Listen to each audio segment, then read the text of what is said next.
السلام علیکم. News reporter PK.com کے ساتھ قمر میکن حاضر ہے. آج میریٹ ہوٹل میں رجیم چینج کے حوالے سے سیمینار ہو رہا ہے. خان صاحب بھی یہاں موجود ہیں, لیکن ابھی ہمارے ساتھ موجود ہیں سوراب برکت بھائی. ان سے رجیم چینج کے حوالے سے سوال پوچھیں گے کہ ان کی سمجھ میں کیا سمجھتے ہیں کہ رجیم چینج کیوں کی گئی اور اس کے اثرات کب تک پاکستان کے اوپر مسلط کیے جاتے رہیں گے. جی السلام علیکم. وعلیکم السلام سر. سوراب بھائی, پہلے تو سلام ہے آپ کو. بہت سخت کوشش کر رہے ہیں آپ پاکستان میں پاکستان کی حقیقی اور خود مختاری اور آزاد پاکستان کے لیے, اس لیے اس کے لیے آپ کا بہت بہت شکریہ. سر میری خوش قسمتی کہ آپ اتنے اچھے الفاظ استعمال کر رہے ہیں. آئی ڈونٹ نو میں اس کے قابل ہوں یا نہیں, بٹ سارے کوشش کر رہے ہیں یار. آپ بھی ماشاءاللہ کافی اچھی کوشش کر رہے ہیں. اچھا, میرا جو سب سے پہلا سوال ہے, رجیم چینج کرنے کا مین مقصد کیا تھا پاکستان میں, جس کے فوائد انٹرنلی یا ایکسٹرنلی قوتوں کو ہو رہے ہیں یا فیوچر میں ہوں گے؟ سر دیکھیں, ابھی تک جو بادی نظر میں جو چیز سمجھ آ رہی ہے کہ عمران خان کی فورن پالیسی کو لے کر مسائل تھے. پرویز الہی کا ایک انٹرویو تھا, انہوں نے کہا کہ کچھ لوگوں کو مسئلہ تھا کہ عمران خان روس کی طرف کیوں جا رہا ہے. اور رجیم چینج کا جو تعلق ہے, اگر آپ اس کو لارجر کینوس میں دیکھیں, جو کم از کم میری سمجھ میں آ رہا ہے, میں نے انٹرنیشنل ریلیشنز کو بھی پڑھا ہے, ایک بلاک شفٹ ہو رہا ہے. امریکہ نکل گیا افغانستان سے, چین روس کا ایک بلاک بنتا جا رہا ہے, اور اس کے بعد روس نے باقاعدہ انویڈ کیا یوکرین کے اندر, جو ہم سب نے دیکھا. اور یوکرین میں انویڈ کرنے سے پہلے آپ نے دیکھا کہ روس کو دھمکیاں دی پورے یورپی یونین نے, بٹ وہ باز نہیں آیا. دیٹ شوز کہ ایک مسکولر وے میں وہ سامنے آ رہا تھا سارا بلاک. پاکستان کی لیننگ ان کی طرف تھی. اور دنیا میں جو کولڈ وار سے بھی لے لیں, دوسری عالمی جنگ کے بعد لے لیں, دو بلاک رہے ہیں, کیپٹلسٹ اور کمیونسٹ. اور کمیونسٹ ان کو سمجھا جاتا ہے چین اور روس کو, کیپٹلسٹ وہ سارے ہیں یورپ اور وہ امریکہ سارے. اب ایسا محسوس ہو رہا تھا پاکستان میں پہلی دفعہ کہ ہم ڈو مور اور امریکہ کی جو پالیسیز ہیں اس خطے میں اس کو پروموٹ نہیں کریں گے, بلکہ پاکستان اپنے انٹرسٹ دیکھ رہا ہے, اپنے پڑوسیوں کے ساتھ, اپنے اتحادیوں کے ساتھ مل کر ایک ایسا بلاک بننے جا رہا ہے جس سے شاید اس خطے میں حالات زیادہ بہتر ہونا شروع ہو جائیں گے. ابھی تک یہ سمجھ آ رہی ہے. پاکستان امریکہ کے مقابلے میں بہت کمزور معاشی حالات رکھتا ہے, چھوٹا سا ملک ہے. امریکہ ایک بہت بڑی طاقت ہے اس دنیا میں. امریکہ کو پاکستان سے کیا خطرہ ہے جو رجیم چینج صرف پاکستان میں اس طرح سے کرے گا؟ فلوریڈا جو ریاست ہے نا امریکہ کی, وہاں سے 140 کلومیٹر دور ہے کیوبا, اور وہ کیوبا نے وہاں پر فیدل کاسترو کا جو انقلاب آیا تھا, اس کے بعد وہاں پر ایٹم بم نصب کروا دیے تھے روس سے. اور وہ اتنا چھوٹا ملک ہے کہ 1.5 کروڑ کی آبادی ہے. امریکہ کو اس سے کیا خطرہ تھا؟ امریکہ کو اس نظریے سے خطرہ ہے, امریکہ کو اس سوچ سے خطرہ ہے کہ جو اس کے کالونیز ہیں, جو اس کے ملک ہیں, جو اس کی پالیسیز کو لے کر جاتے ہیں, کیسے وہ جرأت کر سکتے ہیں کہ وہ امریکن پالیسیز کے خلاف کھڑے ہو جائیں یا ان قوتوں کے ساتھ کھڑے ہو جائیں. امریکہ کو یہ آئیڈیالوجی ہرٹ کرتی ہے. کوئی کھڑا کیسے ہو گیا؟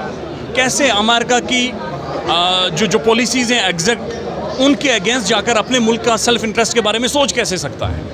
دس از آپ اگر صرف اس کو پڑھیں کیوبا ماڈل کو, اور ایون باقی چھوٹے کیوبن میزل کرائسس کو پڑھیں کہ وہ بنا کیوں تھا, امریکہ کو وہاں پر کیا مسئلہ تھا, وہ سیم یہی چیز ہے. آپ کیا سمجھتے ہیں خان صاحب اگر مزید 1.5 سال رہتے تو جو خرم دستگیر صاحب کا نظریہ ہے, یا جو پاکستان ایک فورن پالیسی اسٹرانگ قسم کی آزاد بنانے جا رہا تھا, وہ کیا خان صاحب اس میں کامیاب ہو جاتے؟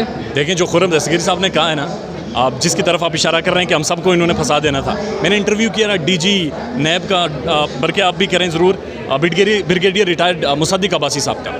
انہوں نے کہا کہ عمران خان نے مجھے کہا تھا کہ یہ کیسز ہیں ان کو نومبر تک مکاؤ اور اسپیڈی وے میں مکاؤ. تو ان سب کی کنوکشنز ہو جانی تھی, وہ چیز تو ایک اپنی جگہ پر موجود ہے, اور ان سب کو یہ ڈر بھی تھا کیونکہ ان کے اوپر بہت سارے جینین کیسز تھے. انڈیپینڈنٹ فورن پالیسی بنانے جا رہا تھا یا نہیں بنانے جا رہا تھا, ایٹ لیسٹ اس طرف ایک راہ نظر آ رہی تھی. آپ کا سروائیول نہیں تھا. امریکہ بھارت کو لے کر آ گیا تھا اس خطے میں, اور امریکہ اپنے انٹرسٹ بھارت کو لے کر دیکھ رہا تھا. بھارت کا انٹرسٹ یہ تھا کہ آپ کی جو اسٹرینتھ ہے, آپ کی جو تھوڑی بہت اس خطے کے اندر سے ہے, وہ ختم ہو جائے, جو اس نے کروا لی ہے چین میں. اب آپ دیکھیں نا, چین نے آپ کو برکس میں نہیں بلایا, 19 ممالک موجود تھے, فیجی شیجی دوسرے تیسرے سارے, بٹ آپ لوگ موجود نہیں تھے. تو یہ بہت ضروری تھا کہ پاکستان ایک انڈیپینڈنٹ فورن پالیسی کی طرف جاتا اور اپنا بلاک شفٹ کرتا, جسے روکا گیا ہے. Thank you. اچھا, میں وہ سوال نہیں پوچھوں گا کہ خرم دستگیر کو معلومات کون دے رہا تھا کہ خان صاحب ایسا کرنے جا رہے ہیں وہ پھر ڈبیٹ اسی طرف چلی جائے گی. اس پر بہت ڈبیٹ پاکستان میں ہو چکی ہے. لیکن میں آج کے لاہور کے ہائی کورٹ کے فیصلے سے آپ سے سوال کرنا چاہوں گا, کیا پی ٹی آئی کو خوش ہونا چاہیے یا نون لیگ کے پاس ابھی بھی چانس ہے اپنی گورنمنٹ برقرار رکھنے کا؟ لیکن پی ٹی آئی خوش نہیں ہے, میں ابھی دیکھ کر آیا تھا, پی ٹی آئی کہہ رہی ہے کہ ہم اسے چیلنج کریں گے. مبارکباد ٹویٹر پہ کافی چل رہی ہیں ان کی. But the thing is Lahore high court کے فیصلے سے یہ بات ثابت ہو گئی ہے کہ حمزہ شہباز 2 نمبر طریقے سے سی ایم بنا. حمزہ شہباز نے 16 اپریل کو جو پنجاب اسمبلی کا سیشن کروایا, جس میں ہلڑ بازی کر کے پولیس بلوا کر جس طرح سے انہوں نے الیکشنز کو سب کو منور کیا گورنر ہاؤس میں جا کر, اس کو ہائی کورٹ نے اٹھا کر باہر پھینکا ہے کہ یہ غلط ہے, یہ 2 نمبر ہے. وہاں سے شروع کریں 16 تاریخ سے 16 اپریل سے جہاں پر اصل میں بساط شروع ہوئی تھی.